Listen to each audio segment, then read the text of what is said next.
माननीय मंत्री शिक्षा विभाग, तारांकित प्रश्न।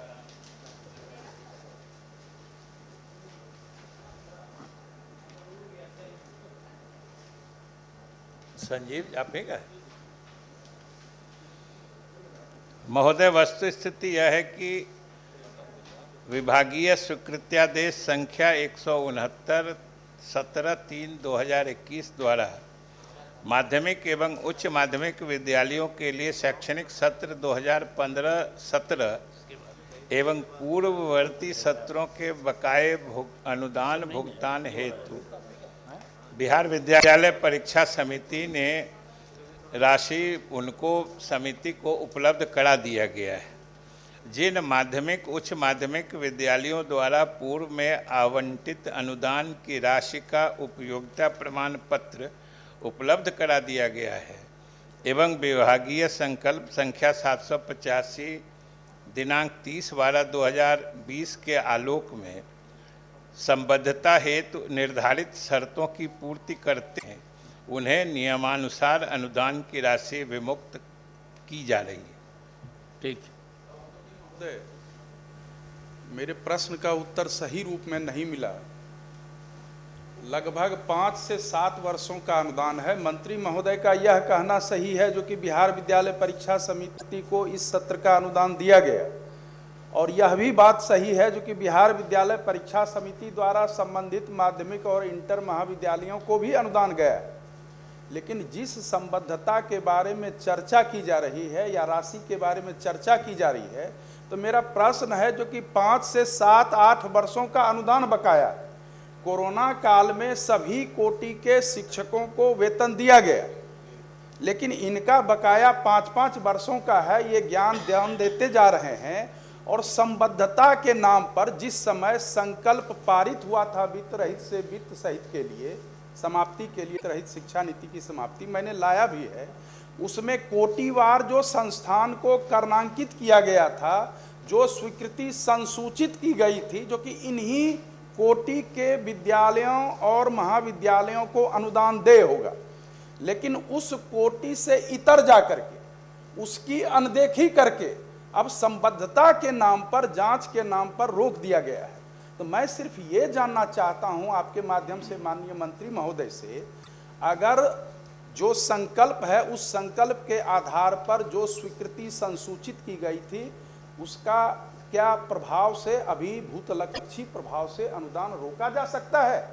मैं ये कागजात भी आपके माध्यम से माननीय मंत्री महोदय को देना चाहता हूं, चूंकि इसमें स्पष्ट लिखा हुआ है स्थापना, अनुमति, प्रस्वीकृति प्राप्त माध्यमिक विद्यालय एवं इंटर महाविद्यालय को अनुदान देने की नीति का निर्धारण।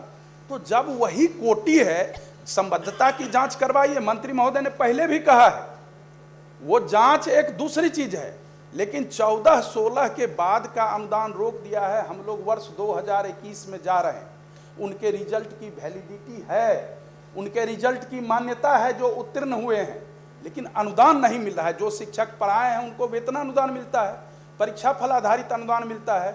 मैं आपके माध्यम से माननीय मंत्री महोदय से अनुरोध करता हूं, सहानुभूति पूर्वक ऐसे 30-40 वर्षों से चल रहे, हम तो कह रहे हैं आज भी हड़ताल पर लोग डटे हुए हैं, आज भी हड़ताल पर हैं, और निश्चित रूप से इस पर सहानुभूति पूर्वक संज्ञान लेंगे। माननीय मंत्री महोदय उदार भी हैं, और उदारवादी दृष्टि से अगर इस मामले को देखेंगे तो निश्चित रूप से भुगतान होगा। इतना कहिएगा तो जरूर हो जाएगा। महोदय, सबसे तो पहले हम ये बता दें कि कोई मंत्री महोदय उदार हैं ऐसी बात नहीं है, ये सरकार ही उदार है, ये पूरी की पूरी सरकार उदार है। इसलिए हम तो सिर्फ सरकार में जिन बातों का निर्णय हो जाता है, हम लोग भी तो है, वही तो कह रहे हैं कि सरकार जो गुलाम गौस साहब कह रहे हैं महोदय, कि सरकार जो निर्णय लेती है हम विभाग की तरफ से उसको क्रियान्वित करते हैं। हमारा विभाग अगर कोई उदार निर्णय लेता है, उदारवादी फैसला करता है, तो उसके लिए सिर्फ विभाग या मंत्री हम ही नहीं जिम्मेवार होते हैं, पूरी की पूरी सरकार उदार है। और शिक्षकों के लिए तो हमने कई उदारवादी कदम उठाए हैं जो आज तक उनको नहीं होता था। श्रेणी ही देख लीजिए कि वित्त रहित शिक्षा नीति चल रही थी और सब लोग ये जान के इसमें आए थे कि इसमें सरकार पैसा नहीं देगी। और ये पहली दफा हुआ है कि जो वित्त रहित शिक्षा नीति इतने दिनों से चल रही थी उसको समाप्त करते हुए सरकार ने असीम उदारता का परिचय देते हुए इनको अनुदान देने का फैसला किया है। आज तक कहाँ मिलता था कुछ।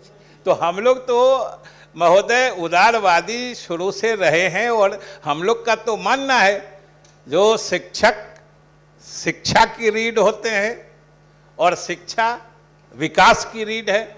जब तक शिक्षक ठीक नहीं होंगे, शिक्षा ठीक नहीं होगी, शिक्षा नहीं ठीक होगी तो विकास सही नहीं होगा। इसलिए हम लोग उनके प्रति पूरा उदार हैं और जो संजीव जी कागज देंगे जरूर हम उसको देख लेंगे, उस पर विचार करें। कागज दे दिए हैं ना सर, सभापति महोदय, महोदय, ऐसा नहीं है कि इन विद्यालयों और महाविद्यालयों को एक बार जांच कराएं, कई बार जांचें हुई है। जांच के नाम पर ये 3-3 चरण में सरकार ने जांच कराया और प्राइवेट एजेंसी से रख के जांच कराया है। अब उसके हम अधिक नहीं जाना चाहते, लेकिन जब उनके रिजल्ट का वैलिडिटी है, जब वो बच्चे पढ़ा रहे हैं तो सबको आप ये उदारवादी नीति में सरकार सबको दे रही है तो इनके लिए भी दरवाजे बंद नहीं होना चाहिए महोदय। इनको अनुदान, इनको दिक्कत क्या है? एगो देहाती कहावत है, निमरा के जाई घर घर के भौजाई। ये चूंकि टेक ओवर नहीं है, ये सरकारी कॉलेज नहीं, इसीलिए रोज लुकना लगा देते हम जांच करें। आखिर एक ही कॉलेज को आप जांच नहीं हुआ तो आप जो अधिसूचना किए हैं देखिए, आप जो अफिलिएशन दिए हैं वो देखिए, आप प्रतिदिन नियम बदलेंगे और उसको कत्ल करेंगे महोदय। ये बहुत महत्वपूर्ण मामला है राज्य के लिए, इसलिए एक ही क्वेश्चन नहीं है। चलिए, क्वेश्चन तो बहुत है। हम तो आपसे आग्रह कर रहे हैं, माननीय मंत्री से आग्रह करें कि ये बहुत ठीक है, आप ठीक बोल रहे हैं। चलिए, आपको कुछ करना है क्या? उस पे जोड़ना चाहेंगे सभापति महोदय। पिछले बजट सत्र में मंत्री महोदय जी ने घोषणा की थी कि वित्त रहित शिक्षण संस्थानों के लिए 842 करोड़ की राशि कैबिनेट ने स्वीकृत कर दी है। 5-6 साल का बकाया अभी चल रहा है वित्त रहित संस्थानों का। सब बात तो आ गई। 225 करोड़ रुपया गया है और वह अभी अब खत्म होने पर है और 14-16 से रोक है। हम कहते हैं कि जांच सरकार कराए लेकिन अनुदान भी दे। संबद्धता संस्थान को दी जाती है, न कि शिक्षक को। और शिक्षक लगातार बिहार विद्यालय परीक्षा समिति उन शिक्षण संस्थानों में नामांकन कराती रही। यहां से विद्यालय परीक्षा समिति के द्वारा नामांकन हुआ और वही परीक्षा ली भी, वही रिजल्ट दिया भी।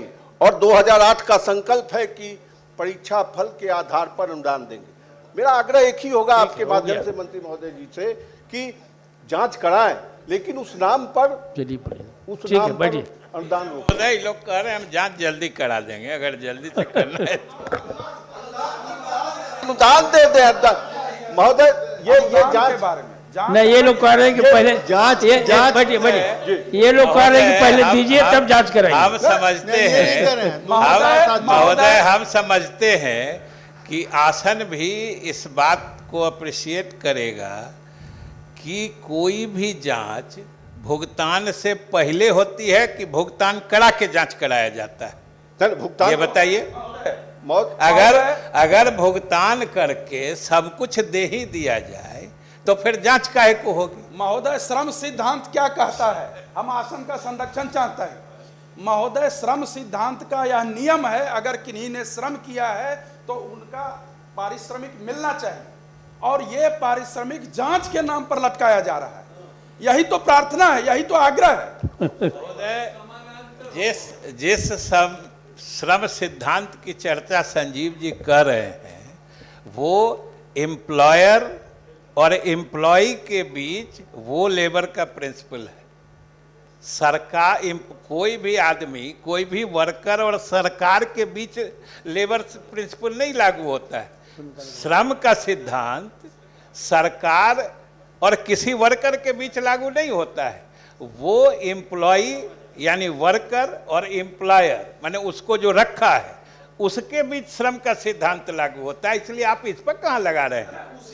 महोदय अनुदान चलिए, दिया इस पर गया आगे है। बढ़िए। महोदय माननीय महोदय सदस्य। उसी पर वेतनानुदान दिए जाने का सिद्धांत सरकार ने बनाया है, नीति का निर्धारण किया है। मैं ये कह रहा हूँ, मेरे बात का गलत अर्थ लगाया गया। बाकी जो बच गया है महोदय, मिल के कर लीजिए। महोदय महोदय महोदय कम से कम इस मामले को संवेदनशीलता के साथ देखा जाए। मैं कह रहा हूं जो कि सरकार ने तो इसी नीति का निर्धारण किया है, श्रम सिद्धांत का वित्त रहित शिक्षक को कैसे फायदा मिले, इसी के लिए परीक्षा फल आधारित वेतनानुदान का प्रावधान किया गया।